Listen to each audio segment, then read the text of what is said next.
tapos na kaming magtrabaho dito sa bahay. Nabot na kami ng alas 5 ng umaga.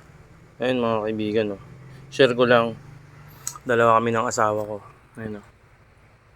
May tinrabaho kami, kumbaga nagtatry kami ng mga negosyo. Hopefully, sana yung iba, huwag kaming panalangin, bumagsak.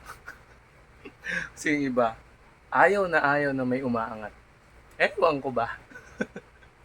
Kaya kami, dalawa mag-asawa, tutulungan kami. Kaya doon sa mga mag-asawang nagtutulungan, salute sa inyo. Kasi dinadanas din namin yun. Yung nagtutulungan kami. Nag-aalalayan kami sa isa't isa. Kaya ito yung muna yung ulam namin. Pero law of attraction, itlog muna.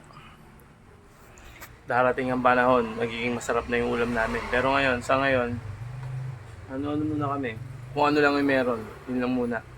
Sa ngayon. Kaya ipinapaubayan natin sa taas. Kaya doon sa mga may asawa dyan, magtulungan kayo ha. Huwag kayo mag-away. Normal na nag-away kami nito minsan eh. O araw-araw. Pero pagdating sa plano ng pamilya, lagi kayo magtutulungan. Alright. Gandang umaga sa inyo. Ayun, inumaga na kami. Kakatrabaho. Kakatapos lang namin magtrabaho. Grabe. Sa una lang to, pero pagdating ng panahon, nasanay na kaming dalawang mag-asawa. Magiging madali na ang lahat. Okay? Peace out. Kain tayo mga kaibigan. Brr. Shh. Yung mga natutulog pa, yung mga anak namin. Nga pala, sinamantala namin habang natutulog yung mga bata.